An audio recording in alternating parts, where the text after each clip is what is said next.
How some carriers give you so little for your older busted phone you just end up living with it? I don't think so. Verizon lets you trade in your broken phone for a shiny new one. You break it, we upgrade it. You dunk it, doggy bone it. Slam it, wham it, strawberry jam it, we upgrade it. Get a 5G phone on us with select plans. Every customer, current, new, or business. Because everyone deserves better. And with plans starting at just $35, better costs less than you think.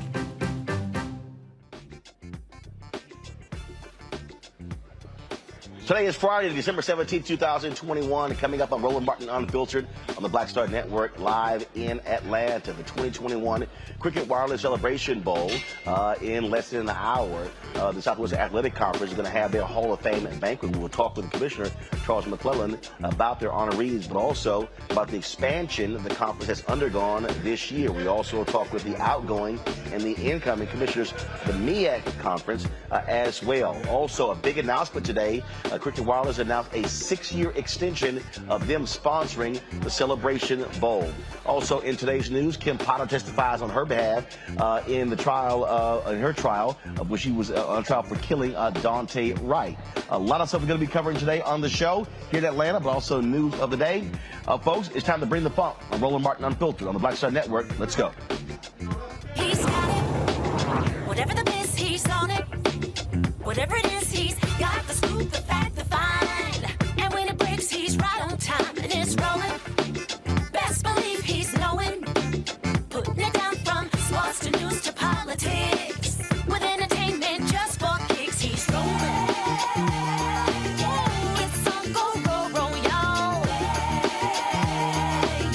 It's Roland Martin, rolling with Roland now. He's funky, he's fresh, he's real, the best, you know he's Roland Martin now.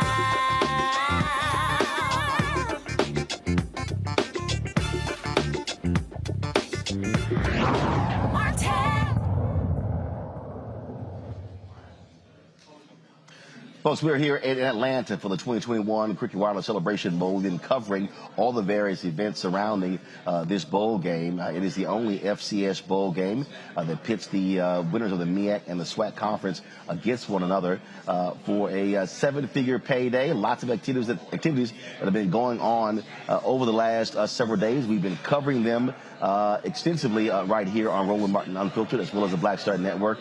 And joining us right now is the Commissioner of the SWAC Conference, Charles Mcclellan. Glad to have you here. Hey, thanks for having me. So this is look, it's a big deal for both of these conferences to be able to have this bowl game, to be able to generate the revenue for the conferences as opposed to going to the FCS playoffs? Yeah, absolutely. You know, the Southwestern Athletic Conference stopped going to the FCS playoffs back in 1999. We actually decided to have a championship game. The Bayou Classic really was the impetus for doing that because that game is always the week after. So oftentimes Southern and Grambling were our best teams, and they couldn't go. So the decision was made to have our championship game. So we were a little ahead of the MEAC in wanting the Celebration Bowl. And once they made that decision, I think neither conference has looked back. And one of the things that when I talked with Commissioner Thomas, he said it was real difficult to get his folks to agree to that because so many wanted to be a part of that playoff system. But he said, look, it's not making any money for us. Well, the playoff system is tough. And what a lot of people don't know about the FCS playoffs is that you have to pay your own way to go. And if you host, you have to bid, and part of that money goes to the NCAA. So for most institutions, it's not a money-making opportunity. And then when you look at the overall competitiveness of it, quite often it was like the basketball tournament. The SWAC team and the MEAC team was always playing the #1 team in the nation. You know, it's kind of tough to go to North Dakota State from Lorman, Mississippi, and win a football game, right? So for us, we just did not feel that it made sense. Our record overall before 1999 was 0-16, 0-17. But when you start talking about the Celebration Bowl, when you start talking about pitting two champions against each other, that's going to go for the National College Black Championship. When you talk about a true bowl experience, and when you talk about the only two FCS conferences that participate in a bowl system that was set up for FBS conferences, and then when you talk about ABC, there is no way in the world you could go back and look at the FCS playoffs and say that this opportunity is not as good or even better than the FCS opportunity. You also had some expansion this year in your conference. Yeah, we did. We brought in Bethune-Cookman University and Florida A&M University, and part of the goal was not only to have a team here in the Celebration Bowl, but to get an at-large team into the FCS playoffs, and we were successful in doing that this year, where Florida A&M was selected to participate in the FCS playoffs. So you got the best of both worlds. We got the best of both worlds, and that was a part of the plan. But also, having those two teams in your conference also expands your footprint to the state of Florida.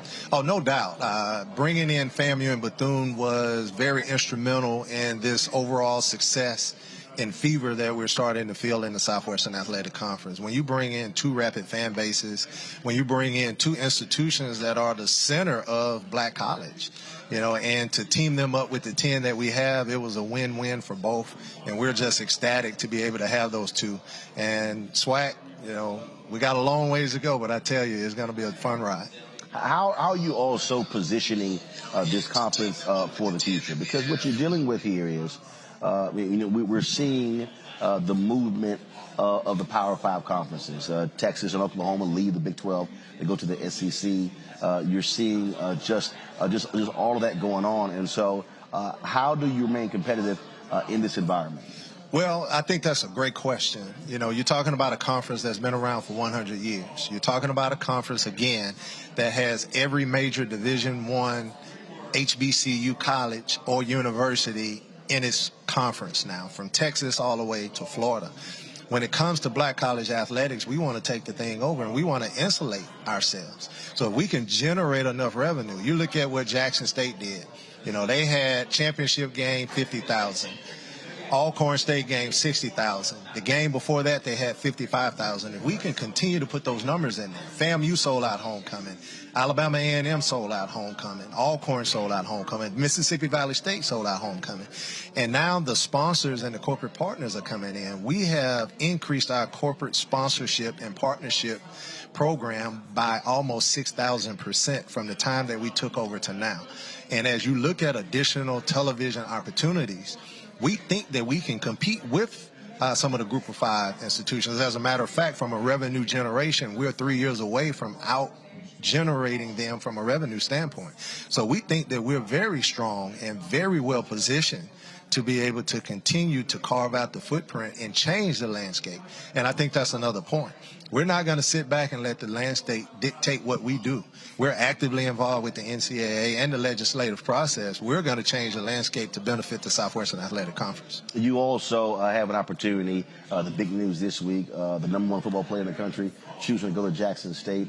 That's a huge coup not only for the school, but also for the conference. Right. Name, image, and likeness. Now, if you go back and you check the books, there were 5 conferences that voted to change the name, image, and likeness legislation. So the NCAA put all of these committees together.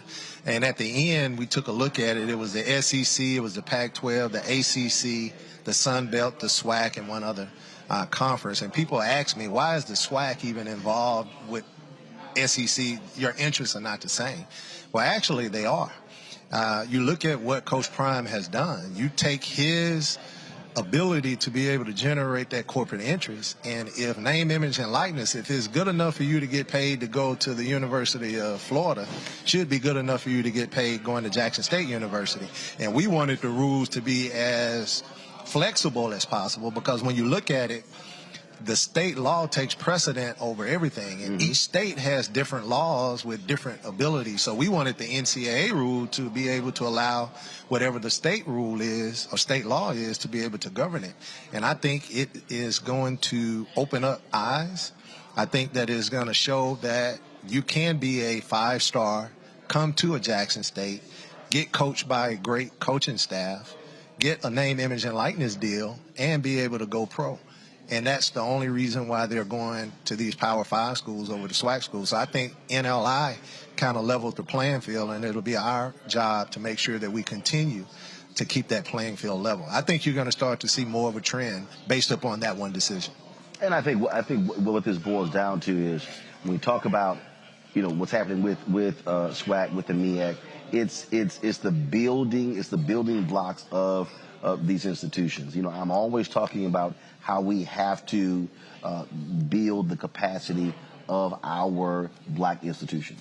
No question. And Commissioner Dennis Thomas, he's announced his retirement. We've had a lot of retirement talk today, and he seems happy. I'm sad, right? We're losing an icon. We're losing a voice. We're losing someone that is very instrumental. We're losing someone that has built all of this. So when you talk about expanding on where we are now, we're losing someone that's, I don't think that can be replaced. Sonia Steele, myself, we're going to work together to try to move this thing forward. And there's a lot of heavy lifting to be done by virtue of Commissioner Dennis Thomas leaving. In a little bit, you're going to have your SWAC Hall of Fame event. Absolutely. We're excited. We have 8 individuals that we're going to join a group of outstanding individuals. We're giving Dr. Dennis Thomas the Lifetime Achievement Award, and it's just an honor, honestly, to be Commissioner Roland. I grew up in Jackson, Mississippi. I used to go to Mississippi Veterans Memorial Stadium and watch people play that I'm now handing awards to. And for, as Commissioner Thomas says, a little country boy from Mississippi, man, that's an awesome thing. All right, then. Well, look, certainly good luck in what you're building here. Again, I'm a Texas A&M graduate, but I went to Jack Yates High School and right across the street at Texas Southern University. So I know a little bit about the SWAC, right. Being with TSU being right. there, and of course Prairie View A&M being right down the road right. From Houston as well. Well, I am a Prairie View graduate. I was athletic director at Texas Southern. What you might not know is I'm a graduate of Texas A&M. As well. So know your legacy very well. We've always been proud of you. We've adopted you as our son of Texas Southern University. A lot of people don't know that you graduated from Texas A&M. A lot of people out there think you graduated from Texas Southern. So keep doing what you're doing, and we appreciate everything. I appreciate it. We'll do. Thanks so much. All right. Thank you for having me. Thanks a lot.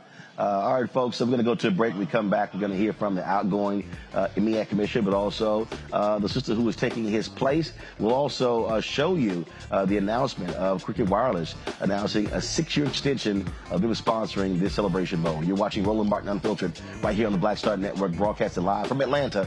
Back in a moment.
Betty is saving big holiday shopping at Amazon. So now, she's free to become Bear Hug Betty. Settle in, kids. You'll be there a while. Ooh, where you going?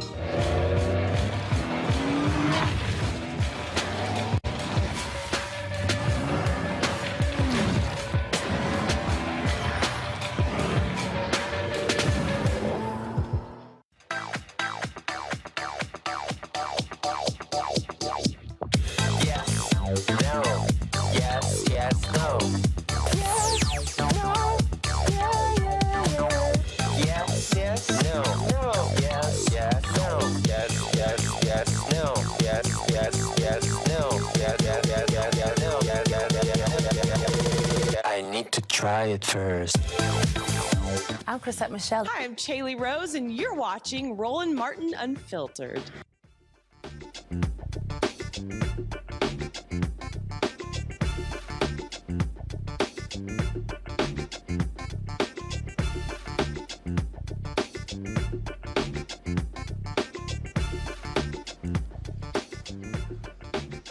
All right, folks, welcome back to Roland Martin Unfiltered here on the Black Star Network. We're broadcasting from the media room here in Atlanta, the 2021 Cricket Wireless Celebration Bowl, pitting Jackson State versus South Carolina State, the SWAC versus the MEAC Conference. One of the things about folks don't really understand most of these bowl games, they were actually created to serve as tourism for cities. When you think about the Rose Bowl, when you think about the Orange Bowl, the major bowls, that's really what the system that was created. And so you talk about the significant amount of dollars in terms of bringing people to a city.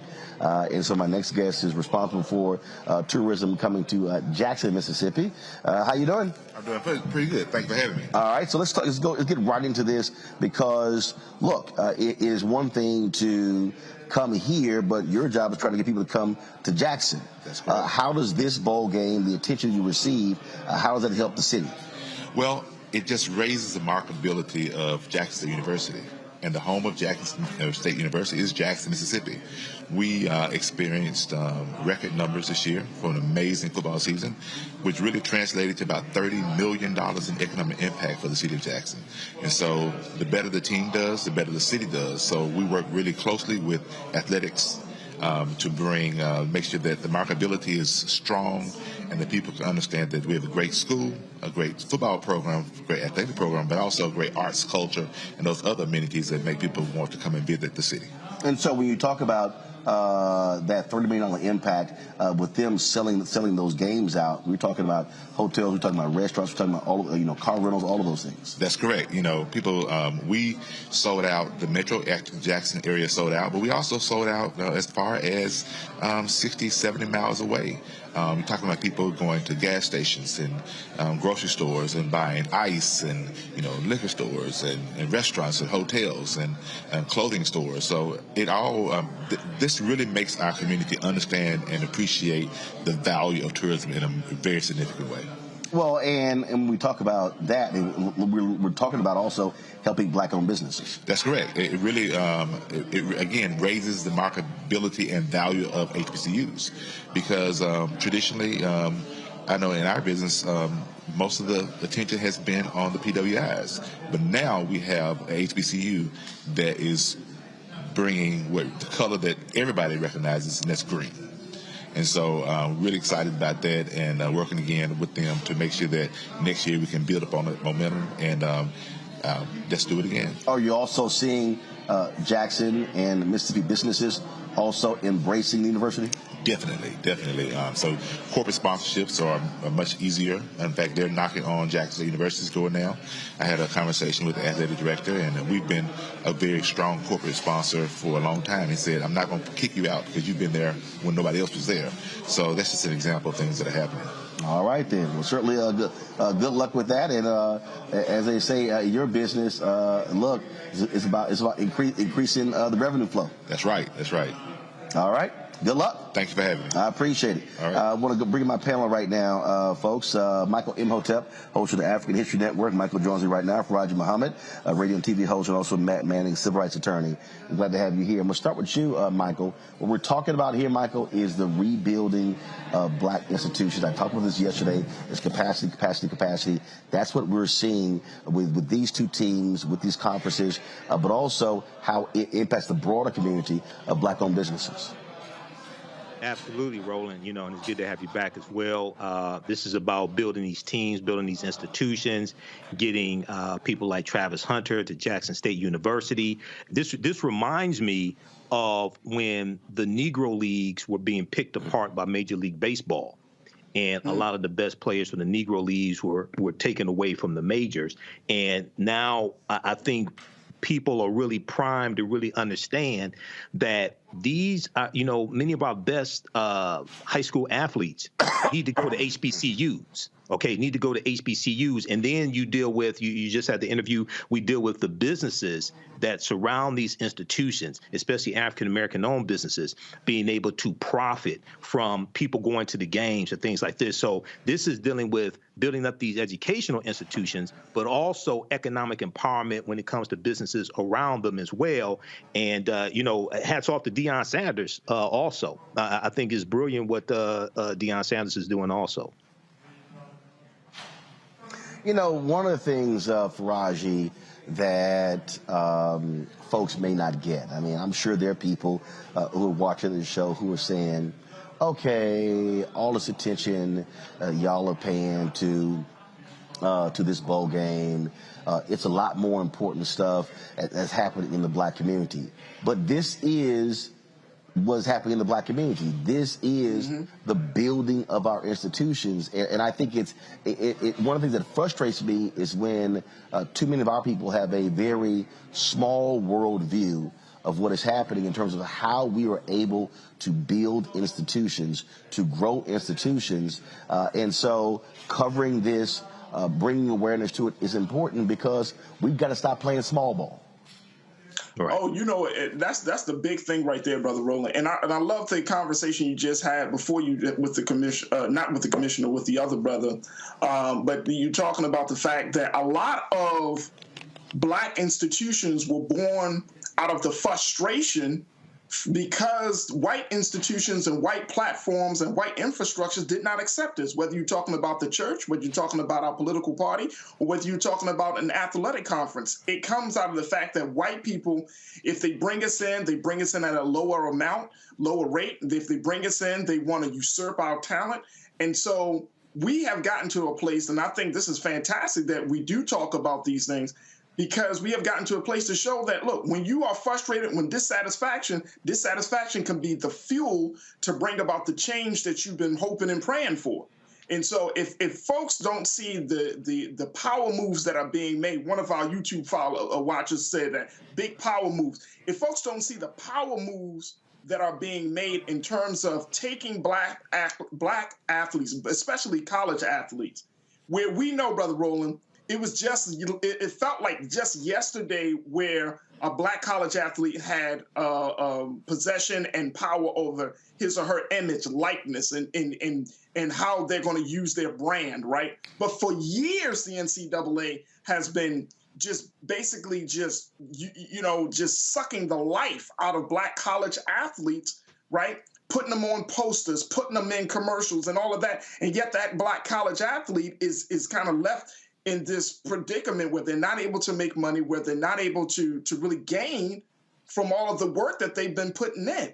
And so, yes, this is necessary. And people say, well, it's just about sports. No, it's not just about sports. It's about empowerment. It's about money.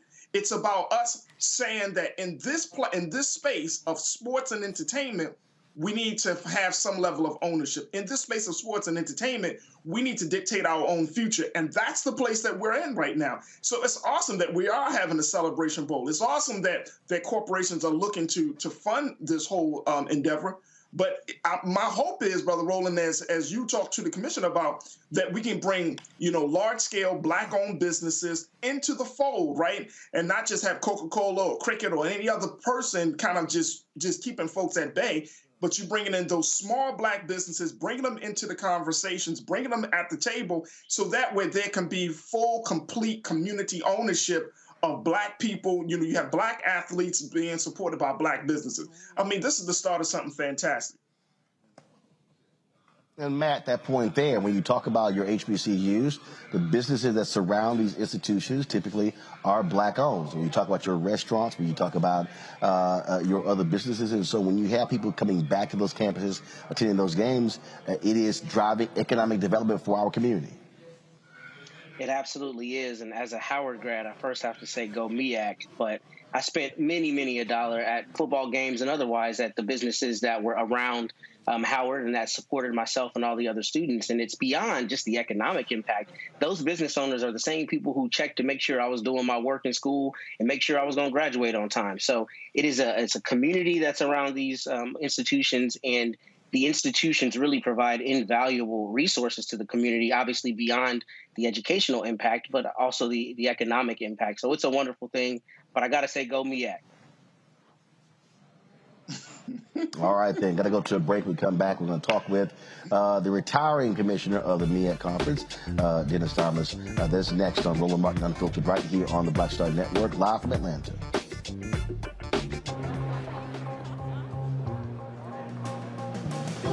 Are the stars out tonight?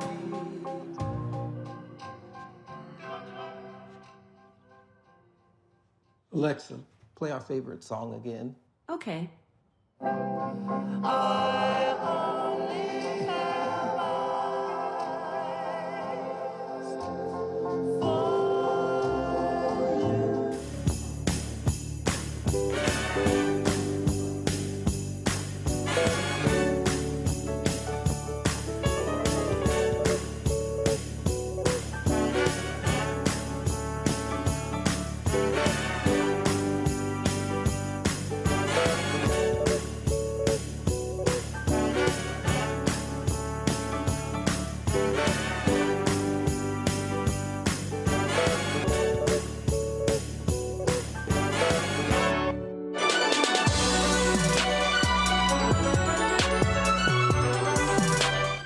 I'm Eric Nolan. I'm Shantae Moore. Hi, my name is LaToya Luckett, and you're watching Roland Martin Unfiltered.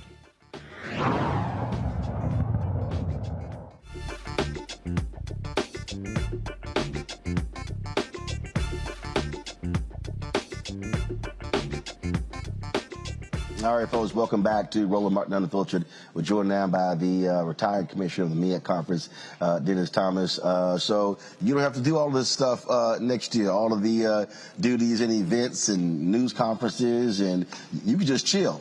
Well, Roland, it'll be in good hands.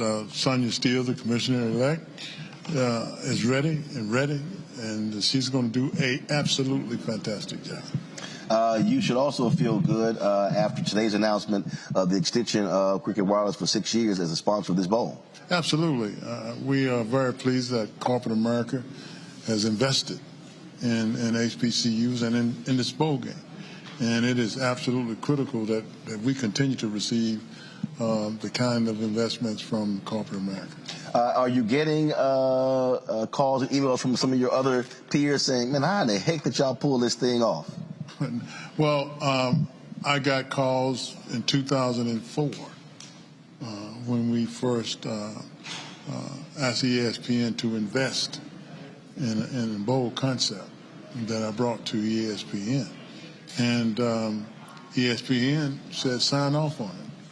Then I went back to my membership and was very enthusiastic about it because I thought that this was absolutely the right thing. You thought it was a lock? Absolutely. And our membership said that pump the brakes a minute, Dennis. We want to remain in the playoffs. And I said this is an absolutely tremendous opportunity that we need to take advantage of. We'll have new revenue streams. We'll get branding. We'll get promotion. We get marketing. And we will also be able to recruit students, just not student athletes, to students. Give us another platform for our student athletes and coaches. And so we worked for 10 years to bring this to fruition. And the kicker was when I asked for an audience with John Skipper, who was the president and CEO of ESPN. He granted an audience, and I asked him to come and talk to our presidents and chancellors, and he agreed to it. And then that's when we got traction. And finally, the presidents and chancellors agreed to send our champion to the postseason bowl game. One of the frustrations that I've always had in my career is trying to get many of our black institutions to be ahead of the curve as opposed to being behind the curve. For you to sit here and for it to be a decade, if you go back to it, that's a decade of revenue lost, a decade of opportunity. We saw with COVID, a lot of churches, they didn't want to do stuff online. They didn't care about it. Then COVID hit, they had no choice. I can tell you, I've run 3 black newspapers. Conversations that I've had with black publishers 20 years ago, and they're trying to do the stuff now. And that's one of the greatest frustrations I've always had is trying to get our institutions to embrace going to the next level. I think that's accurate. And I know that the biggest challenge for the visionary is to get the people who will be effectuated to see the vision. And that is difficult because they can't see what you see. But you got to go about a strategy to bring them along so they can actually picture what you actually see. And see, most people can see down the highway, but a visionary can see around the corner, where normal people can't see that. Mm-hmm. And that's the difference. And you can't give up on your vision. Through all adversities, to all circumstances, you got to keep hammering away at it. Mm-hmm. Keep hammering away. And I gain insights, and I gain motivation from my forefathers and mothers, because they had it worse than you or me. Mm-hmm. But they made it. They made it better for us. So my mindset is very simple. Don't give up on the vision, because the people before you didn't. And you owe it to them not to give up. Where do you want to see the MEAC and the SWAC in this bowl game 10 years from now? I want to see a sold-out stadium. I want to see corporate America continue to invest. And I want to see students all across the globe seeing our institution as a viable option for an education. Not just, see, this is bigger than a game. In my mind, it's bigger than a game. And you got to look at this from a holistic perspective. How did this advance our messaging for all of our institutions? How does this advance our mission? And we have to, and we must become more diverse if we're going to stay relevant. And we just can't be all black anymore.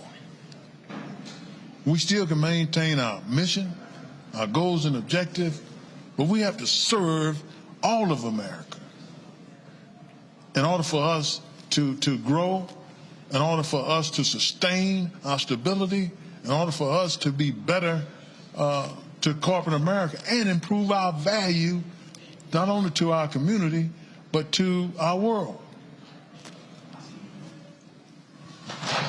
When you talk about leaving, what's the one thing you're going to miss? Relationships. I got in this business to make a difference with student athletes. And relationship with student athletes has always been on the forefront. And developing student athletes to be better people. And also, you have to understand, people talking about getting your degree. That's great. That's the bottom line. But you have to be educated. A lot of people with degrees are not educated. Okay? Now, you want to take that holistic approach where you are inculcating and imbuing these students to their fullest potential, God-given ability. Now, that's what we should all be about. And whatever that takes, then we have to have the right strategy to implement that. And that strategy different from campus to campus, from individual to individual. Now that's, in Dennis Thomas' humble opinion, what we should be about. All right. Well, look, we are looking forward to, sorry, you getting the Lifetime Achievement Award from the SWAC, the Hall of Fame there. You've been honored by a competing conference, so that's always a little different. Well, it's not a competing conference. I'm part of the MEAC. I played in the MEAC. I was educated in the MEAC, Alcorn State University. I just happen to be the commissioner of the MEAC. And but you do want the MEAC to win that game, Sam. No question. No question. And by the way, I'm happy you brought that up, Roland. You know, out of the 5 bowls, Celebration Bowl, the MEAC won 4 of them. Okay? So you know, we kind of at 90% right now, you know? So all the people that say that, well, you know, the MEAC, you know, they're not as strong this year as they have been. Well, that is yet to be seen. And we'll let tomorrow determine that. So you're saying you got all the hype with Deion, but the championship's with the MEAC. There's one thing about athletics. They keep score. At the end of the day, they keep score. And whoever ends up with the most points, you know, wins the game. All right. So talking the game ain't the game. Always good seeing you. We appreciate it. Good luck in retirement. Thank you, sir. And enjoy yourself. Thank you. All right, folks, when we come back, we're going to show you some of the news conferences earlier, both of the coaches here at the 2021 Cricket Wireless Celebration Bowl. You're watching Roland Martin Unfiltered on the Black Star Network.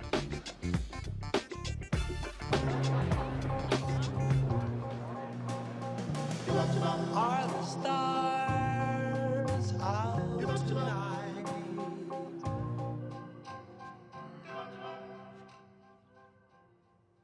Alexa, play our favorite song again. Okay. I only have eyes for you.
Maureen is saving big holiday shopping at Amazon, so now she's free to become Maureen the Merrier. Food is her love language, and she really loves her grandson. Like, really loves. What's up, y'all? I'm Will Packer. Hello, I'm Bishop T.D.J. What up, Lana Well, and you are watching Roland Martin Unfiltered.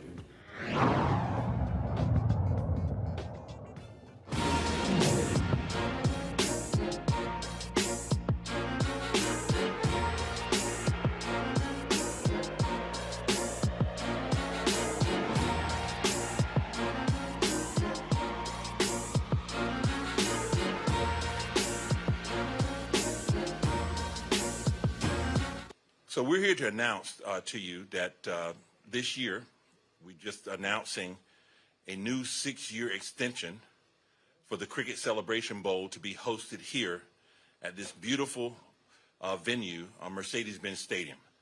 We're delighted to be partnered again with the Mercedes-Benz Stadium family, and our good friend Tim Zalowski and his team have been wonderful with us over the last 6. And so announcing the new 6-year deal here will bring the Cricket Celebration Bowl to a world-class venue to showcase world-class talent on this wonderful stage. So Just wanted to announce that to you today and turn it over to my friend Tim here for any additional comments.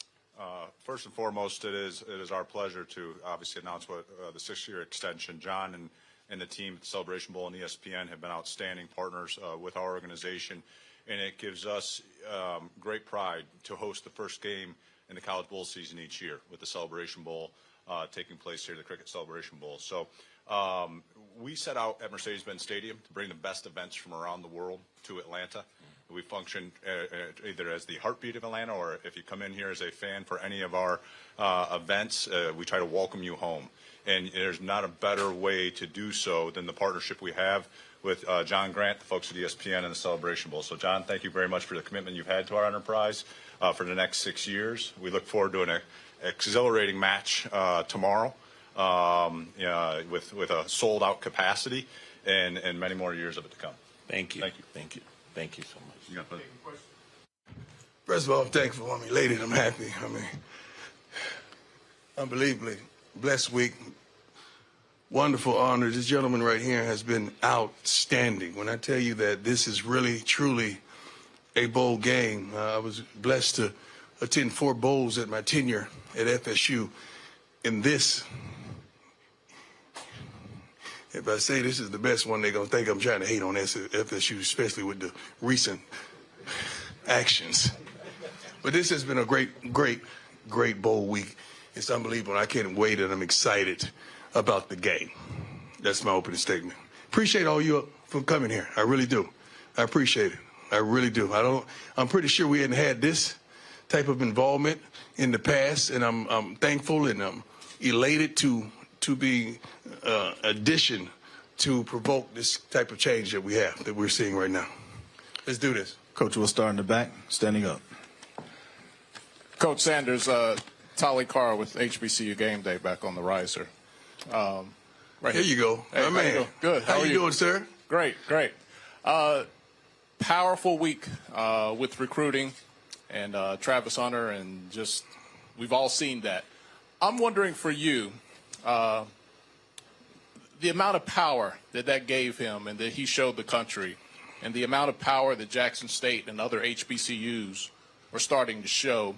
What does it mean for you to be involved with people and a movement that becomes bigger than themselves and they start to see that power? Well, I'm pretty certain that this is why I'm here. I'm pretty certain this is why God led me to Jackson State University, to HBCU, to the SWAC. I'm pretty certain that's why. I tried to tell you, nobody wanted to listen. You thought I was just running the mouth.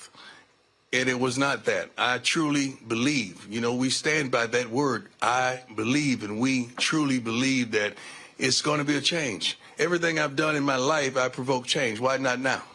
You think I was just going to be a head coach and there's no change and we continue to do the same foolishness that we've done? We're not going to do that anymore. It's a systemic cancer that we got to get rid of. We got to stop.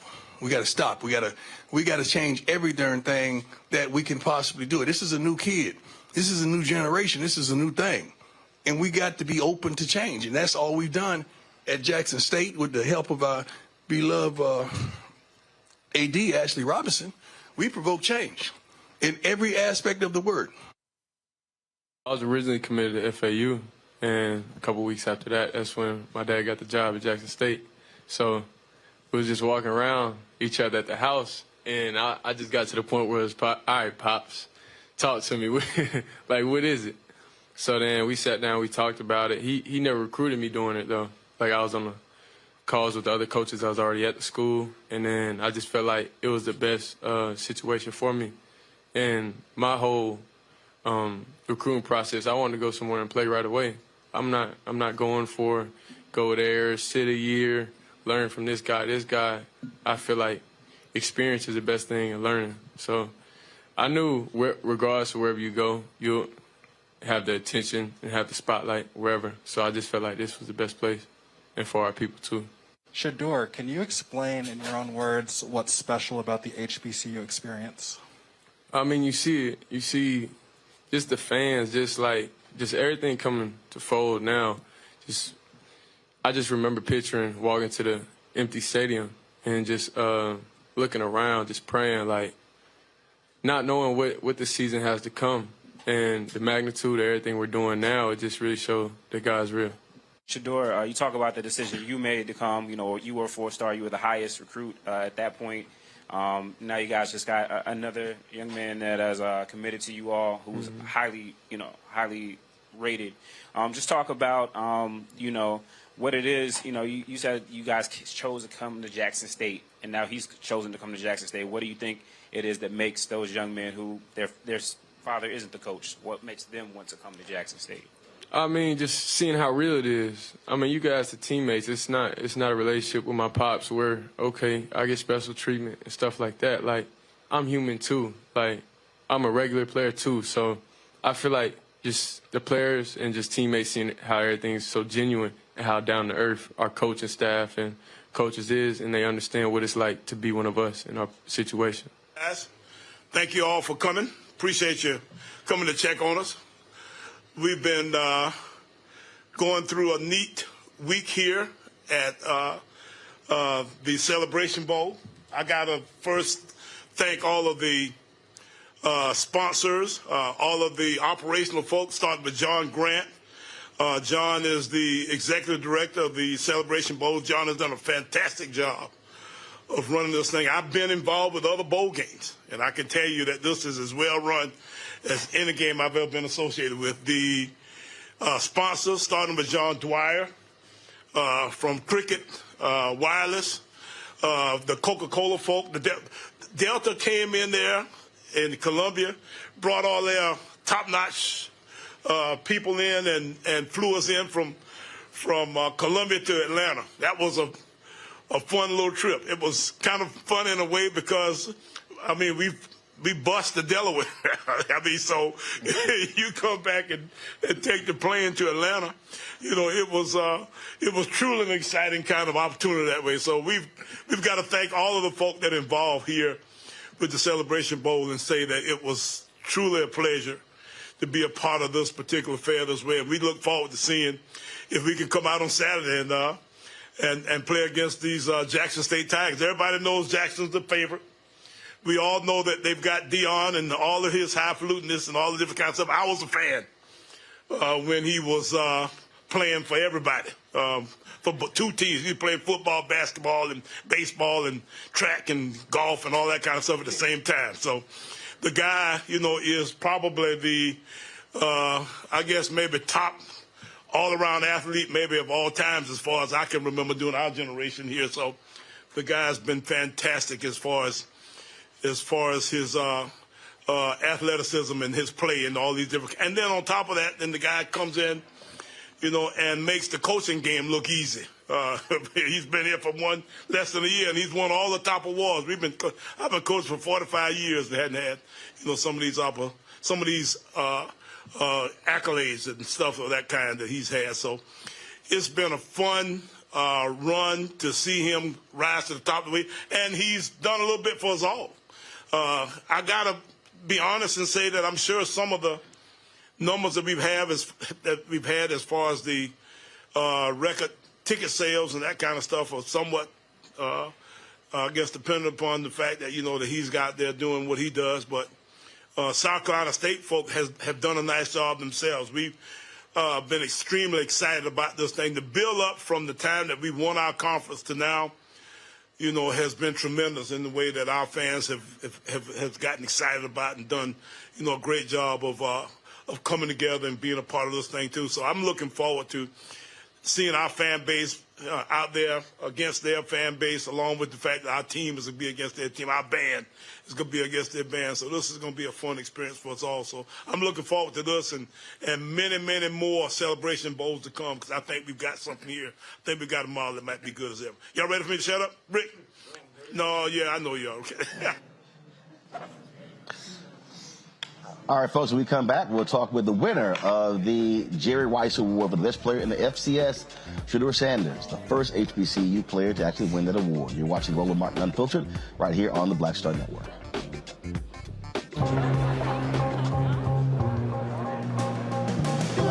Are the stars out tonight?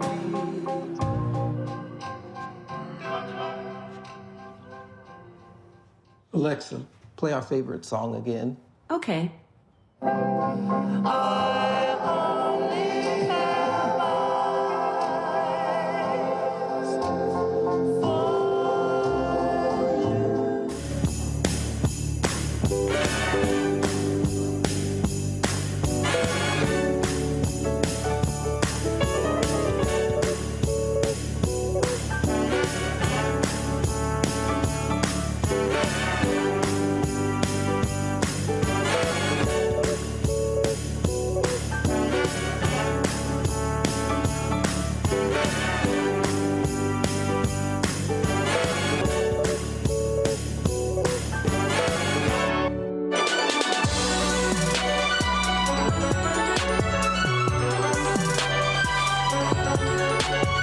Know who Roland Martin is. He got the ascot on. He do the news. It's fancy news. Keep it rolling. Right here. Rolling. Roland Martin. Right now. You are watching Roland Martin Unfiltered. I mean, could it be any other way? Really? It's Roland Martin.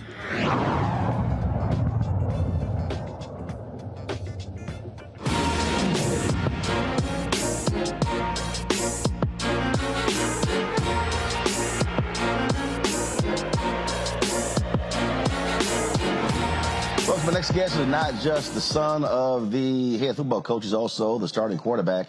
And this week found out that he is the winner of the Jerry Rice Award for the best player in the FCS. The first time HBCU player has won that award, named after HBCU great from Mississippi Valley State, Shedeur Sanders. How you doing, Doc? I'm doing good. How are you? So how does that feel, being the first one? I mean, first is named after Jerry Rice. Yeah, I mean, who else could have won it?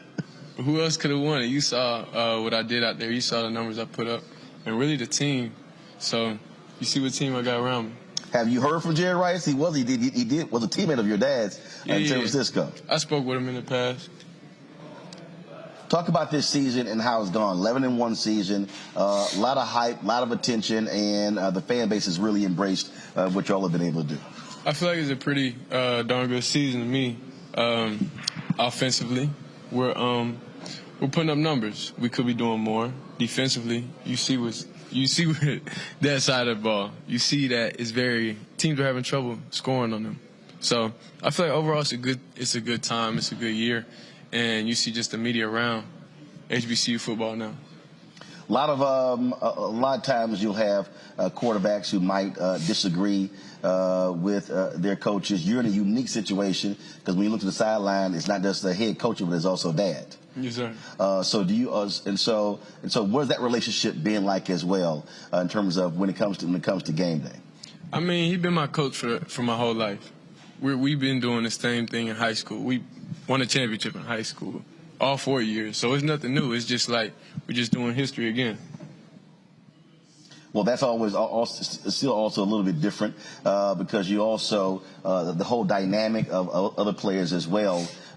Having a dad and a coach. Not the first time you've had players that have been coached by their father. What do you want people to know about your dad as a coach? They see prime time, they see the player, they saw him when he was in the NFL. But what should they know about him as a coach? I mean, you could tell he's a genuine person. He's gonna tell you straight up the real. You hear at the HBCU, he's not gonna lie to you about anything. So I feel like he understands what situation we're in, and like just as students of the school.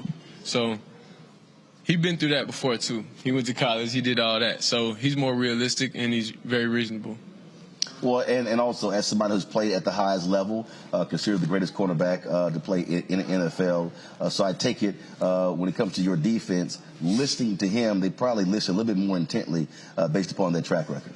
No, I feel like everybody listens to him. It's not just a defensive thing. It's just like offense, we just got to get going. That's all it is. We just got to put up more yards, put up more numbers. Defense is just, they got more experience on that side of the ball. I talked to South Carolina State coach a couple of days ago, and he said the strength of our team is our defense. He said so they should expect a strong test come Saturday. I mean, hey, I feel like in the SWAC we play good defense week in and week out. Now, I just talked to Commissioner Dennis Thomas. He did remind me of the 5 Celebration Bowls. The MEAC has won 4 of those 5. I mean, nobody else is doing numbers how we do. You see it's a new thing. You see it's a new year. You see everything's different. So you said y'all look at the change, that trajectory in the past as opposed to SWAC coming to this game and not taking the title home. I mean, this is the thing. We're not just living in the past. It's a new day. You see the fans. You see we on SportsCenter every week. You see the difference. We don't have to talk about it. You see it. So obviously you feel like the outcome's going to be the same how it is the year before. That's just something you're just going to have to think. How has it been looking up on those stands? We showed the video from earlier today. You talked about going to some games and seeing a lot of empty seats, but this year seeing a lot of those seats filled for the first time. Oh, it's amazing when you got the vet packed with all of our people. It's a different feeling. It's something that I've been in a lot of college football games, really just on visits and everything, but this is different. You come out during halftime, you see 1,000 people on the field. It's the band, everybody, J-Sets, everybody. So it's just a real different experience that I feel like a lot of kids in our culture need to understand and need to see how it is. Do you also believe that folks at Jackson State not only are waiting for halftime, but they're also waiting for y'all to come out in the second half? Because one thing you hear a lot of HBCU fans, they're like, yeah, okay, once second half comes, it's always about the halftime performance as opposed to what's happening on the field. I don't really think you say that about our team. Yeah, I feel like we're entertaining throughout the whole game. Okay. Well, look, it's going to be a great game tomorrow. Of course, on ABC, national audience. It's not going to be on ESPN on one of the digital channels. Only one of 4 bowl games. It's going to be on broadcast, and so the whole country actually gets to see what you can do and what South Carolina State can do. Yes, sir. All right, we're looking forward to it. Certainly, good luck at tomorrow's game, and give them hell. Yes, sir. All right, then. Folks, again, we're going to come back. We're going to talk some news of the day. Kim Potter testifies in her trial in Minneapolis. Also, noted author, feminist Bell Hooks passed away. We'll also talk about that as well. You're watching Roland Martin Unfiltered right here on the Black Star Network, live in Atlanta, the 2021 Cricket Wireless Celebration Bowl.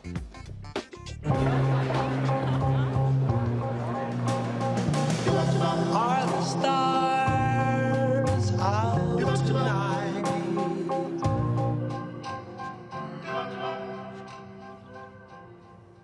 Alexa, play our favorite song again. Okay.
Maureen is saving big holiday shopping at Amazon. So now she's free to become Maureen the Merrier.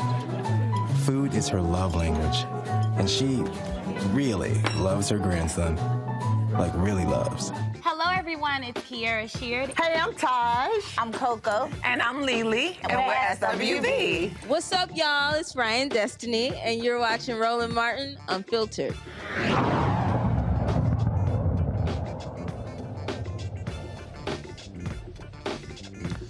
A couple days ago, acclaimed author and feminist Bell Hooks passed away at the age of 69. 1989. Of course, her real name was Gloria Jean Watkins. She took her name as a testament, nod to her grandmother. She, of course, focused on topics about feminism and race. She won a number of awards, including the Writers Award from the Lila Wallace Reader's Digest Fund, was named one of the nation's leading public intellectuals by the Atlantic Monthly, also was inducted into the Kentucky Writers Hall of Fame.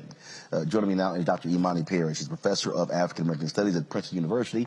Dr. Perry, glad to have you on the show. For folks who don't know about Bell Hooks, who don't know about her writing, why was she so impactful, especially to a whole generation, 2 generations of black women? Many of them were commenting, just shocked and stunned at the passing of Bell Hooks.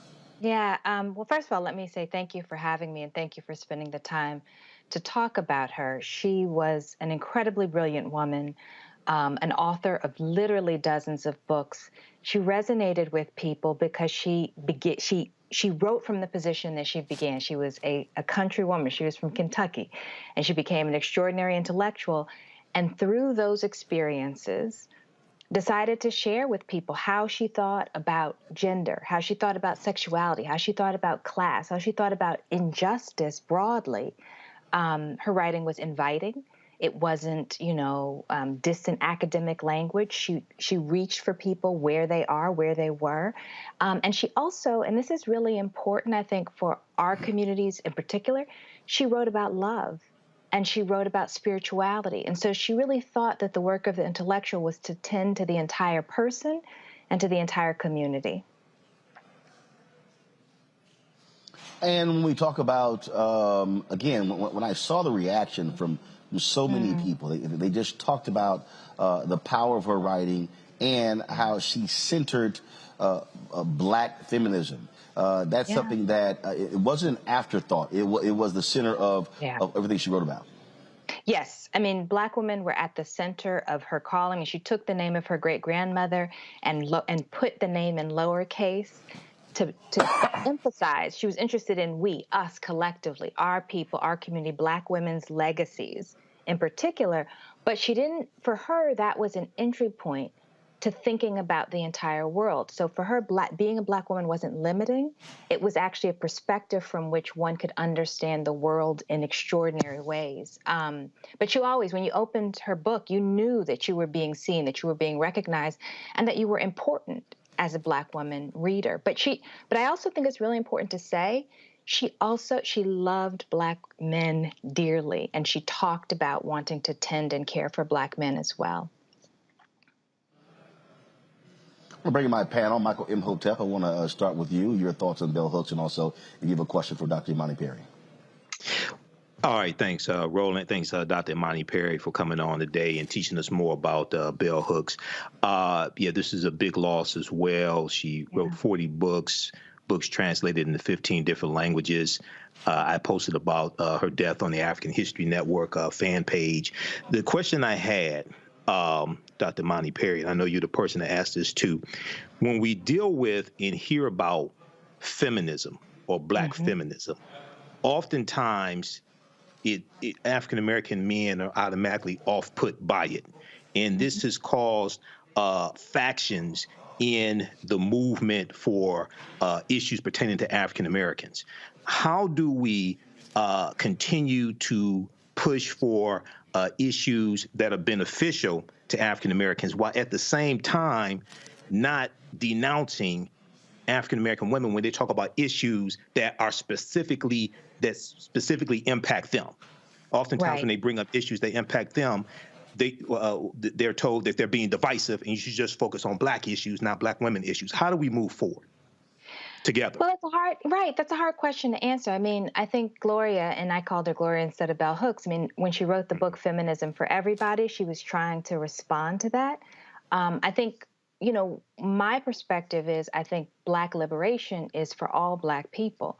And so one of the ways, so we shouldn't think of our interests as competing, but we should think every sector of our community deserves to be tended to.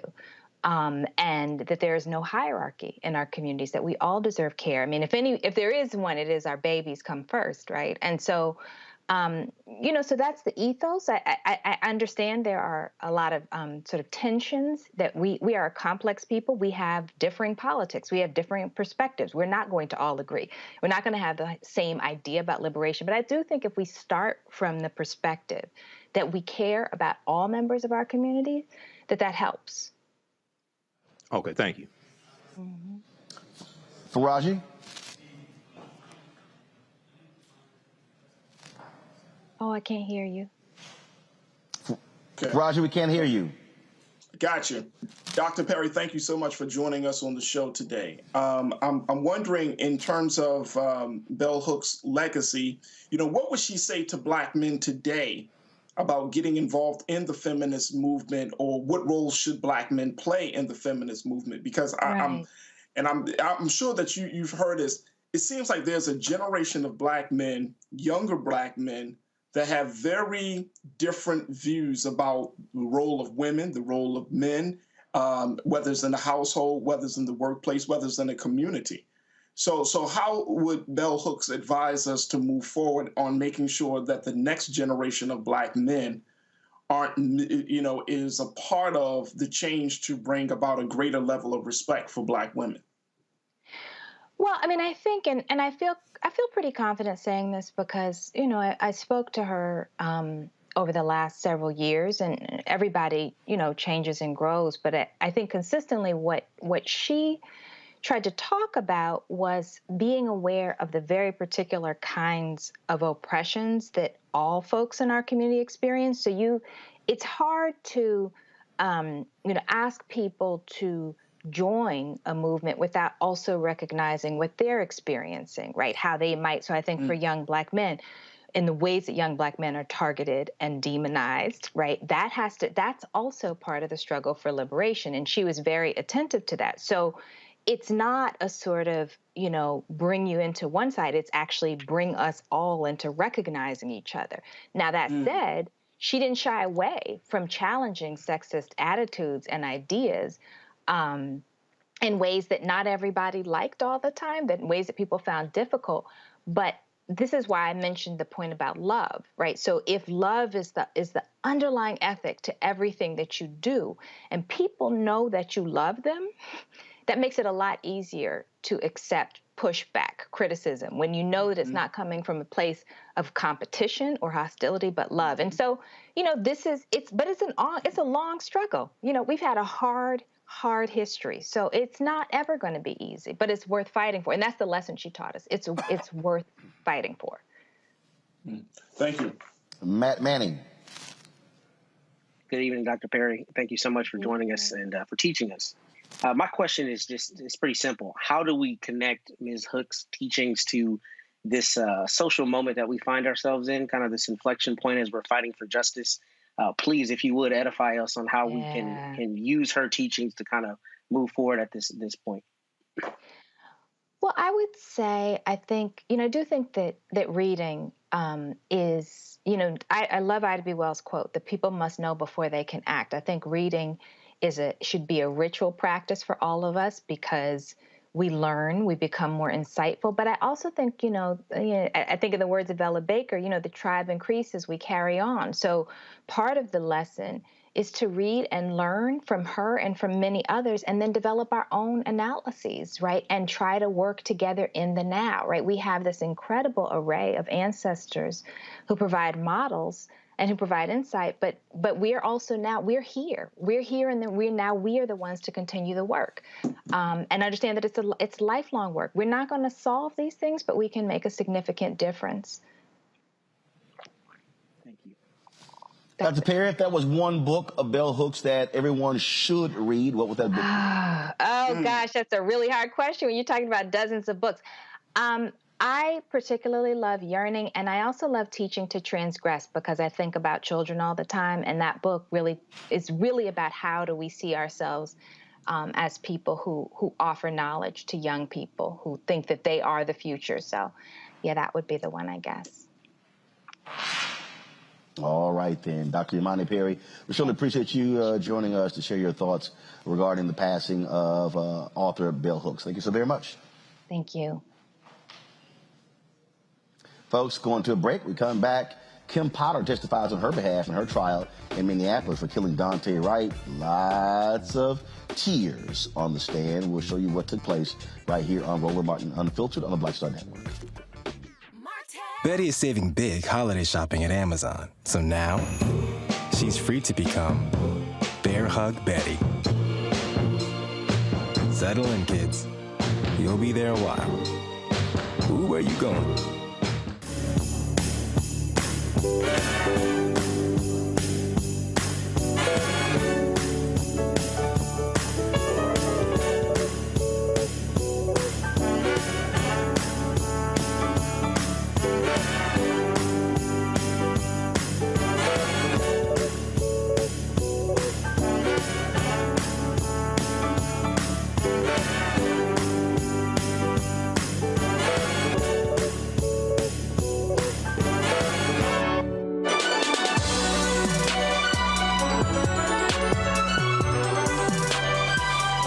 Hi, I'm BB Winans. Hey, I'm Donnie Simpson. What's up? I'm Lance Gross, and you're watching Roland Martin Unfiltered.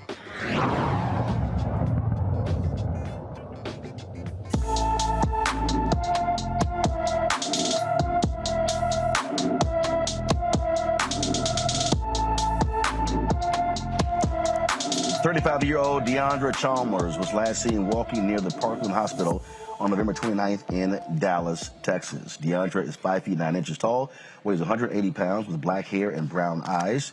She was last seen wearing a black sweater and black pants. If anyone knows of Deandra's whereabouts, please contact the Dallas Police Department Missing Persons Unit at 214-671-4268, 214-671-4268. Today in Minneapolis, the former Brooklyn Center police officer on trial for fatally shooting Daunte Wright took the stand on her behalf. During direct examination, Kimberly Potter told the jury she did not realize she had fired the gun instead of her taser during the April traffic stop until Wright cried out that he had been shot.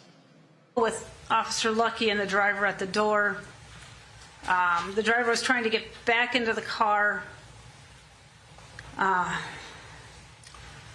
Well, he was trying to get back in the car. What did you do?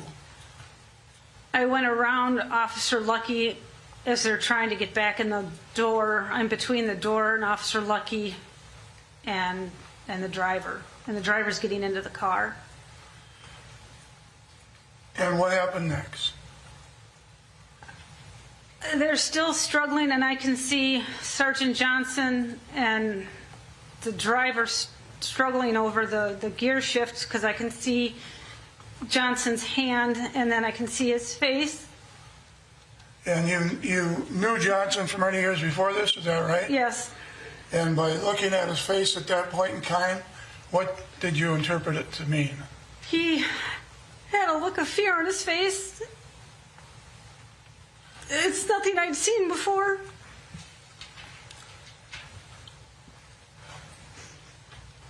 Did you say anything when you saw this? What did you do? We were struggling. We were trying to keep him from driving away. It just went chaotic.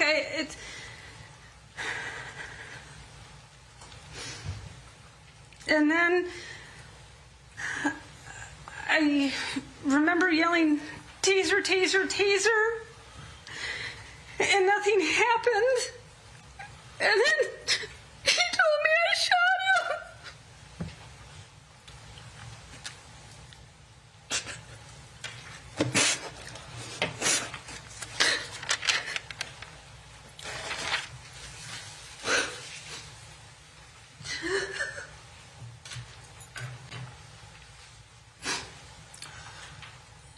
Can you proceed, or do you? Yes. On Mr. Wright, did you? No. Never saw a gun? No. He never threw a punch, right? No. Never kicked anyone? No. Never said, "I'm going to kill you"? No. Never said, "I'm going to shoot you"? No. Never said, "There's a gun in the car and I'm coming after you"? No. Okay. It's not uncommon in your experience to find someone who has a warrant during a traffic stop, right? It's not uncommon. And you've done hundreds of traffic stops in your career, correct? I don't know if hundreds, but yes, I've done plenty of traffic stops. And gross misdemeanor offenses are not the same as felony offenses. Fair? Correct. They're different order by the judge. for the Less crime. serious crimes, correct? All crimes are serious, but yes. Well, in terms of the laws of the state of Minnesota that you're duty-bound to enforce, a gross misdemeanor is a lesser offense than a felony, correct? Yes. In court in this case, a conversation about the Wright brothers. You made a comment about the Wright brothers joking about not the ones that fly, right? Yes. And then any concerns about whether there was some other Wright family in the area? Sergeant Johnson told you not that family, not this situation, right? I wasn't sure who they were.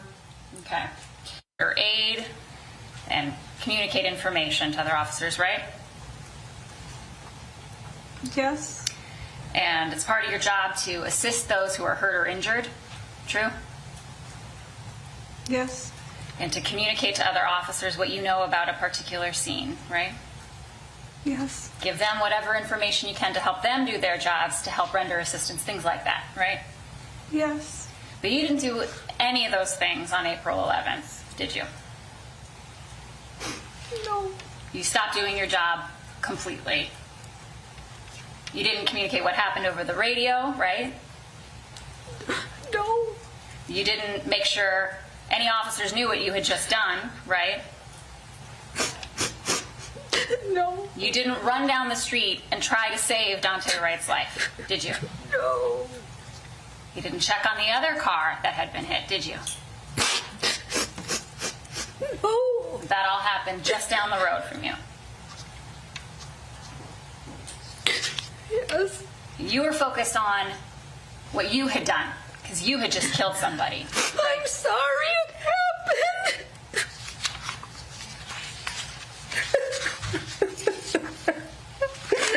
I'm so sorry.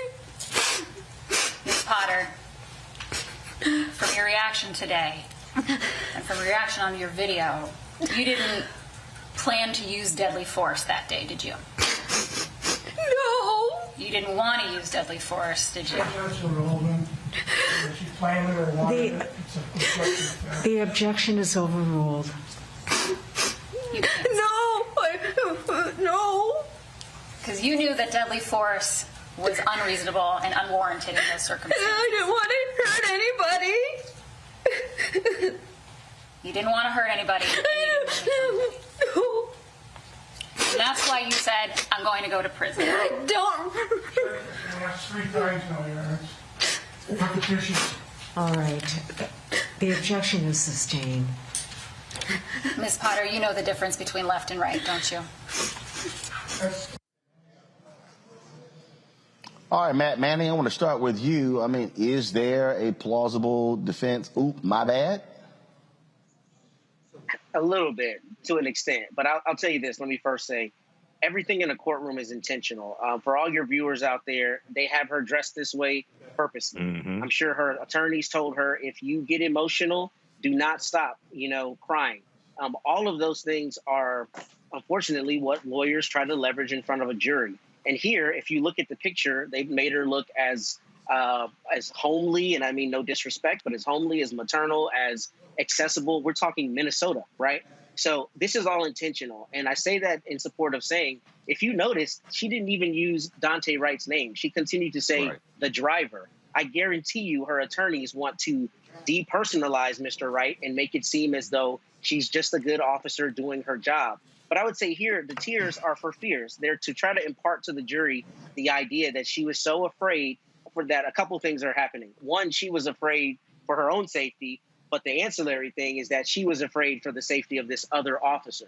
They're trying to establish a defense of third person defense that'll essentially say, even if she wrongfully shot him, she's within the bounds of the law because she had a reasonable apprehension that her other officer was going to be hurt.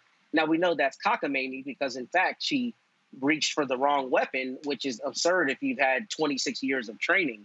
But in terms of making people think, there is, I think, a chance that at least one juror will, potentially bite that argument. And that's what viewers need to know. In the criminal justice system, a conviction has to be unanimous. So they can get a hung jury off one person buying what we're seeing here, which I think is a pretty good acting job, but it's all intentional. And that's very important for people to know that I think that's the defense they're going for. They're trying to attack the intentionality, which is why you hear her saying so frequently, I didn't mean to do it. You know, it wasn't purposeful, trying to say it's an accident. And even if it isn't an accident, it's okay because I feared for my other officer's safety. That's what you're seeing at play here. The issue here, Faraj, is, oh, I didn't mean to do it, but somebody is dead as a result of her actions. Yeah, I mean, absolutely. That's the big issue. But I'm wondering how much does the part of her screaming out taser, taser, taser will play into this? I mean, and Matt, I think you're making up some excellent points, saying that from everything, the way she's dressing and to the emotion.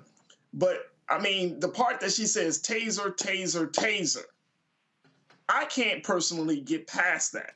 I'm wondering if that is going to be like the Achilles heel of this case, where she's not going to be prosecuted to the fullest extent of the law because she announced taser, even though she reached for her service revolver, her service weapon. So I'm wondering, you spoke about intentionality, the intention behind this whole situation. The intention seems to be a huge part of this whole case because she said taser. You can clearly hear it on the video. But then at the same time, as the prosecutor said, that you didn't reach out for the other folks. You didn't see what happened to Daunte Wright. You didn't see what happened to the other cars. I mean, the intention is certainly a big part of this. But that one little piece where she says taser, taser, taser, I'm thinking that just might be a situation that to give her just a little leeway in the minds of those jurors. I don't know. You know what I mean? We have dealt with, and we've talked about it endlessly on this show, many cases where there have been those small lines, small details that have often been kind of like disregarded. But in this case, it's still hard for me to see that there's going to be justice served for the family of Daunte Wright just because she yelled out taser, taser, taser. Matt, Brother Roland, am I wrong on this? May I have permission to respond? But also is just so sick. Yeah, Matt, go ahead. I was just going to say really quickly, I think that's a great question, but I think the intentionality here is precisely the issue insofar as that's what she's saying. I was trying to reach for my taser. I didn't have the intent to do this act that actually caused his death, is what I'm getting at. So that's, I think, what her defense attorneys are trying to attack, because generally homicide statutes, manslaughter statutes are going to have an intentional element. And that's exactly what they're lobbying for. Not only was this not intentional, however, even if it was intentional, she had a defensive third person statute or defense. And the way that works very quickly is generally you're entitled to a defense if there's a scintilla or a very small amount of evidence showing that you should get an instruction in a jury charge, which is why they asked her all those questions about the other officer on the other side of the car.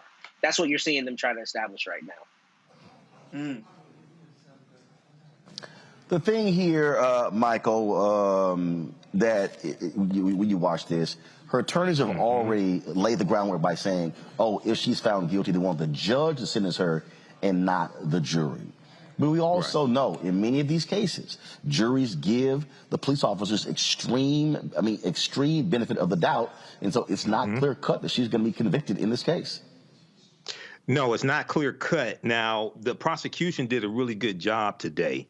And as I said before on the show last Friday, I knew she was going to break down crying on the witness stand. They had her dressed like a soccer mom today to get some sympathy also. But, what's really it's a number of things that are really damaging. The body cam footage of what happened right after she shot Daunte Wright. She said, I'm going to prison. She said, I killed a boy. She didn't say anything about fearing for her life. She didn't say anything about trying to protect other officers, anything like that. She said, holy sugar honey iced tea, I just shot him. She said, I grabbed the wrong effing gun.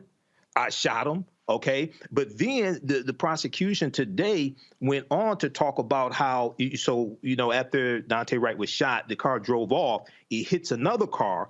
When other officers arrived on the scene, Officer Kim Potter didn't tell the other officers exactly what happened and did not try to render aid to Daunte Wright either who was down the street and crashed into another car. So, yeah, a lot came out today, and we know the defense rested today as well. So it's not clear cut that she's going to be convicted, but the prosecution did a good job. I really don't think a lot of her testimony today really helped her. The tears did help, but the testimony is different than the tears. Well, guess what? Juries can be very emotional in terms of what they buy. And as Matt said, all you need is one to say not guilty. So we'll be following this to its conclusion. All right, folks, got to go to a break. We come back more on Roland Martin Unfiltered right here from the Black Star Network. President Joe Biden speaks to South Carolina State for commencement today. We'll show you some of what he had to say. Back in a moment.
I need to try it first.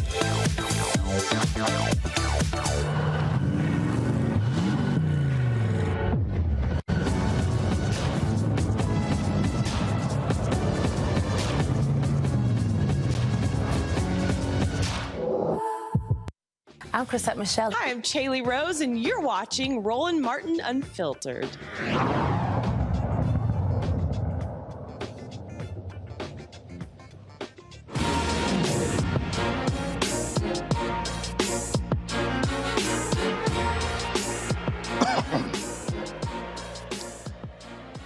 Well, while we are here in Atlanta for the 2021 Cricket Wireless Celebration Bowl between South Carolina State and Jackson State, President Joe Biden was actually speaking at the South Carolina State commencement today. Congressman Jim Clyburn, as a graduate of South Carolina State, did not walk across the stage when he finished a number of years ago, but got a chance to do so today. And, of course, was paid back by having Biden come back and speak, considering it was Clyburn who made it possible for him to win the nomination. Here's some of what Biden had to say. Anything like the unrelenting assault on the right to vote. Never. I don't think any of you have on this stage ever seen. Not a joke. And folks, as John Lewis said, it is the only, without the right to vote, there is no democracy. It's not just about who gets to vote, or making it easier, as we used to try to do to make people eligible to be able to vote. It's about who gets to count the vote, whether your vote counts at all. Folks, I was chairman of the Judiciary Committee for a long time. At the end of my stint, before I became vice president, I was able to pass the extension of the Voting Rights Act for 25 years, and guess what? And convince Strom Thurmond of South Carolina to vote for it. No, not a joke. I thought we're finally beginning to move. But this new sinister combination of voter suppression and election subversion is un-American. It's undemocratic, and sadly, it is unprecedented since Reconstruction. Vice President Harris is leading the efforts for us, but on the anniversary of Bloody Sunday, I directed every single federal agency in the United States government to promote access to voting, and each agency is heading and heeding the call. HBCUs have helped produce 40% of all the black engineers in America. 50% of all the black lawyers in America. 70% of all the black doctors and dentists in America. And 80% of all the black judges in America. Folks, I see HBCU excellence every single day in my administration, and I'm not exaggerating. Vice President Harris, my cabinet, Michael Reagan, Administrator of the EPA, senior White House staff across my entire administration, graduates, I'm here to congratulate you, but also to let you know that your country, and this is not hyperbole, is counting on you. They're counting on you to change, to turn the dial at a moment we have a chance to do it. And that I'm committed to doing everything I can to make real the promise of America for all Americans, for all of you. That's why my administration has delivered $5 billion so far to HBCUs just this year. Just this year. And more to come. Because there's nothing you're unable to do if you have the product. If you have the laboratories, if you have, well, a lot of these HBCUs aren't endowed like these other universities.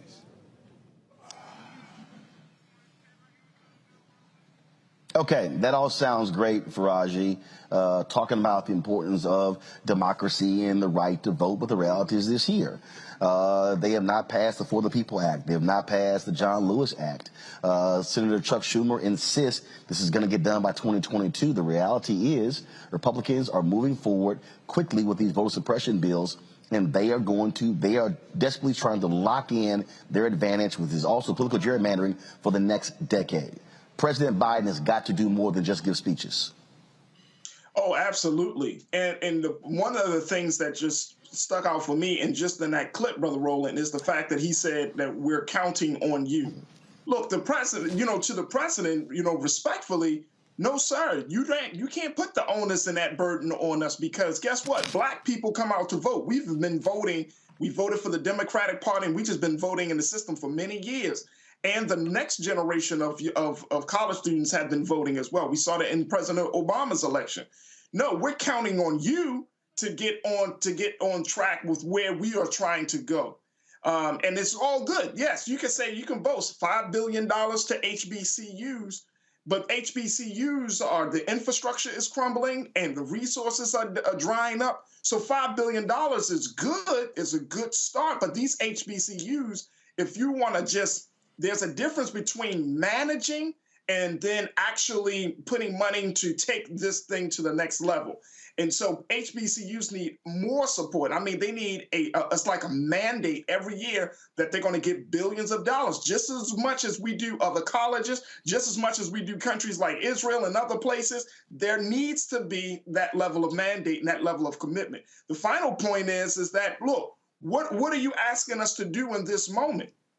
If there's a stall in the Congress, if there's a stall between Republicans and Democrats, then what do you expect the people to do? We came out in full force in the streets last year to push for the George Floyd Policing Act. Guess what happened? Nothing. We got a lot of talk, but nothing even happened. I mean, we can all bear witness to the simple fact that that bill needed to be passed. So what I'm hearing from the president is just a lot of rhetoric, and it's not leading to any real change. And then at this point, we got to ask ourselves. There was a fantastic opinion piece that was in the New York Times called "How to Tell When Your Country is Past the Point of No Return" by Mr. Thomas Edsall. And Mr. Edsall said, look at what the Republicans are doing. Look at where democracy is in this state of the country, the polarization, the partisanship. That's stuff that's happening right there at the executive level. Mr. President, what are you doing about that? Are you using your bully pulpit to push things forward that you know that is going to be best for young black people coming out of these HBCUs? No. You don't need to count on us. We need to count on you. We need to see that you're going to come through on the promises that you said you're going to do. If you say you're serious about making sure that we're doing what we need to do, then guess what? We need to see it. Not just talk about it, we need to see it. That way we can feel it in our actual lives. But Michael, the reality is when it comes to HBCU funding, the reality is they have received over the last 18 months a significant amount of money, loan forgiveness as well for infrastructure. Absolutely. So those things have happened. In fact, Tennessee State is a perfect example. Tennessee State is a state institution. Tennessee State has received more money from the federal government than they have received from the state of Tennessee, whose job is to fund them. So the reality is the federal government's job is not to fund HBCUs completely. Many of these are state institutions. The states are supposed to be doing it. Jackson State, state institution. South Carolina State, state. Prairie View A&M, state. Texas Southern, state. I can go on and on and on. And so, when we talk about HBCUs, there are public HBCUs and private HBCUs. And so there's been a lot of money that have been flowing to HBCUs over the past 18 months. On the issue of voting, though, look, Biden has to be as aggressive in going after Manchin and Sinema and others in demanding a carve out of the filibuster for voting rights as they did when it came to the debt ceiling. Yeah, Roland, HBCUs have gotten more basically from this administration than I think in 1 year than previously any other administration. With voting rights as well as the George Floyd Justice and Policing Act, but especially voting rights, I think this week has been a turning point. I talked about it on my show because, one, the information coming out of the January 6th committee showed how detailed and well-planned the attempted insurrection was. Two, there were two important meetings that took place this week with Democratic senators. One was on Thursday, a virtual meeting Joe Biden and Vice President Kamala Harris had with 6 Democratic senators. And then earlier in the week, I think it was Wednesday, civil rights leaders, Derek Johnson from the NAACP, met with some key Democratic senators, and Senator Kristen Sinema was one of them, even though she didn't say anything on the call. That meeting was organized by Michigan U.S. Senator Gary Peters. And Senator Hassan from New Hampshire has changed her position and realizes, look, she was on the Rachel Maddow show yesterday, that they have to pass this bill and they're going to have to make a change to the filibuster.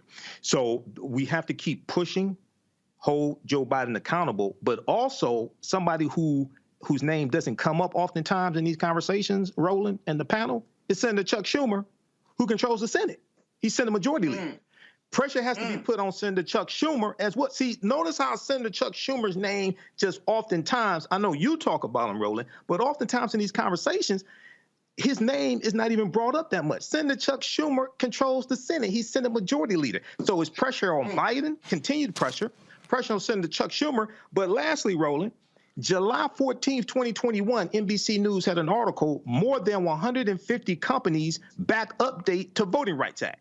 PepsiCo, Macy's, IKEA, Nestle, Amazon, Target. Now, either these companies have gone out of business since July 2021, or they have amnesia because I haven't heard a peep out of them when we have this intensification of voting rights. So we have to put pressure on these corporations as well. We have to continue this. We have to see this through. This is not the time to give up. And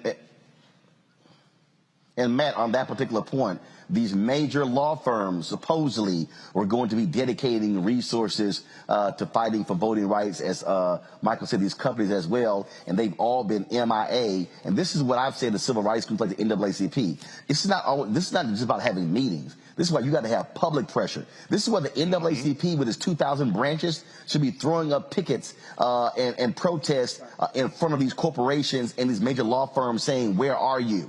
Okay, look. Black Voters Matter, they've been out there. Poor People's Campaign, Reverend William Barber, Reverend Liz Theo Harris, they've been out there. For these civil rights groups, look, stop having the inside meeting. You got to have the external pressure on this administration and the United States Senate. Stop accepting the rhetoric about a chicken in the pot, but when it comes time to it, taking a couple wings. Look, at the end of the day, if you say you're going to do these things, then you need to be held accountable. And I think Michael spoke right to it. Corporations especially need to have this pressure put on them because we know that they respond to the corporations far faster than they respond to us. So if the corporations say that they're going to do it, if we find a way to continue leveraging those corporations and these big law firms, then I think consequentially it'll mean that there will be actual progress going forward. And we have to stay on that. I think a lot of times, unfortunately, we buy some of that rhetoric and we forget about it down the road. I mean, not the three of you and many others who are very well informed, but the larger people see sound bites, they buy that and say, okay, they're fighting for me, when they really aren't. So we need to stay on them and make sure that the promises that are being made are actually being fulfilled. All right, folks, let's talk about some good news here. That is New York City is getting its first female police commissioner. The city's mayor-elect Eric Adams has chose Keishant Sewell to lead the nation's largest police department. Adams praised Sewell's career with over 25 years of experience in undercover assignments, overseeing gun suppression cases, hostage negotiations, and commanding detective squads. Sewell is currently Nassau County's chief of detectives. She was promoted to the position in September 2020, becoming the first black woman to hold that role. She's not the first African-American to lead the department, but she indeed is the first woman to lead the department. So congratulations to her on that pick. Also, President Biden has nominated Sandra Thompson to be the permanent director of the Federal Housing and Finance Agency. If confirmed, she'll be the first woman in that particular role as well. Thompson is currently the acting director of the agency, which oversees Freddie Mac and Fannie Mae mortgage companies. She has extensive finance and government regulation background and also worked at the FDIC. Vice President Kamala Harris is pushing a new initiative to eliminate lead from homes and other buildings. The Biden administration, they pledged to remove all lead pipes in America in the next decade. Lead is built into our cities, it is laid under our roads, and it is installed in our homes. And that is why we decided to launch this action plan here in this House of Labor. Because unions know how to do great things. And it is right there in the original motto of the AFL-CIO, labor conquers all. So we need your help to conquer these challenges. We need your help to make millions of homes, schools, and workplaces safe for everyone. And we need your help to make sure this is the beginning of the end for lead in America. So let us get to work. And 61 years after she was arrested at the age of 15 for refusing to give up her seat to a white woman, Claudette Colvin, she has had her record expunged. That's right, a judge in Alabama expunged her record. She was arrested, of course, for refusing to give her seat to a white woman. Her run-in with the law happened 9 months before Rosa Parks' case and was part of a Supreme Court case that ended busing segregation. Colvin was sentenced to indefinite probation after her arrest and conviction. And so it's a better late than never, I say, Michael. Yeah, I talked about this on my show last night, Roland. Claudette Colvin, she's a legend as well. She's more like an unsung hero. She was 15 years old. She refused to give up her seat. She had, she was charged. One of the charges was assaulting a police officer. Now, what's really important to understand is that the Supreme Court case that you mentioned, Browder versus Gale, she was one of the plaintiffs, Aurelia S. Browder, Mary Louise Smith, Susan McDonald, and Claudette Colvin. The attorney was Fred Gray, who you've interviewed, Roland. They filed that lawsuit. It went all the way to the U.S. Supreme Court, and that's what ended segregation on the buses. So she is really an unsung hero. She deserves more credit as well. No disrespect to Sister Rosa. Rosa deserves all the credit. She had to leave Montgomery, Alabama, because she was getting death threats, and Representative John Conyers gave her a job here in Detroit in his congressional office. But Claudette Colvin, I'm glad this is for her. I'm glad this expungement happened, and hats off to the sister as well. She's an unsung hero. Matt Manning, your thoughts? I just think it's wonderful. It's far too late, of course, and some of it is optics. But I'll say I had the great pleasure of meeting Fred Gray when he came here a couple years ago, and he's, I mean, a titan. He's literally one of the people that inspired me to become a lawyer, and a civil rights lawyer at that. I mean, he was 24 years old defending Dr. King and those who were fighting for our rights, you know, with violence in their face. So I think it's a brilliant thing, and I'm glad for it. She joked that she's no longer a juvenile delinquent at 82, so I appreciate her humor about the situation. But it's unfortunate insofar as, you know, it's another sign of the optics. A lot of times, you know, it has to be 66 years, an entire lifetime, before they expunge her for this her crime for this injustice. I think that's problematic. But outside of that, I do think it's a good thing, and I'm happy for her, and I'm happy for the fact that, you know, Alabamans and the state decided that this is something that needed to finally happen, because I think it's emblematic of showing, look, we're going to hold you to account to fix even past injustices. So I think there is a value in that. Final comment for Raji. Just real quick, I mean, I agree with both Brother Michael and Matt. It's just really sad that at this point, you know, it's hard to celebrate. 66 years, it's like, damn, man, like, it's just hard to celebrate. You can't even really, all you can do is just say, okay. I mean, that's it. There's no celebration. Our dear sister, 80 in her 80s. At this point, she's not a threat to anyone. You know, I mean, and you mean to tell me that the state of Alabama couldn't have done this 25 years ago, 40, 30 years ago, 40 years ago? I mean, it's and I'm with Matt on this. It's a lot about the optics. We are talking about Alabama. Yeah, well, that's true. I'm just saying. And we're from Texas. Make an excellent point. That's a great point, Brother Roland. But I'm just saying, it's like a Pyrrhic victory at this point. It's just, you just like, okay, I'm happy it's happening. I'm glad it's got done. But that woman had to carry that weight for pretty much damn near her whole life. So at this point, you know, in her golden years, may God bless her with many, many years to go, but pretty much in her golden years, it's not going to really make a difference. This is not a win for Alabama. This is not a win. This is a slap in the face, because it took you 66 damn years to do the right thing. So it's all right, gentlemen. Sad, and I'm glad.